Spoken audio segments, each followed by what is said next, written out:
Magandang umaga po sa ating lahat. Ako po si Josephine Del Rosario, kasalukuyan pong Vice Chairperson ng DIDECO.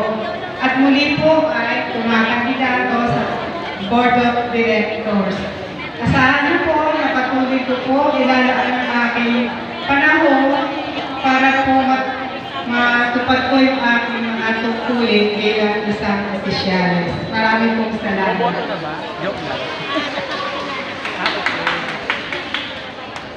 Okay po, para maganda lang po ang pagpapakilala ko sa inyo. Gusto ko po sa harapan kayo ng stage magpakilala. Dito po sa harapan dito. Kaya pinapakilala ko rin po ngayon ang ika-apat na tatakbong director, ang dati kong chairman namin sa DIDECO, si Chair Lilibet C. Villaran.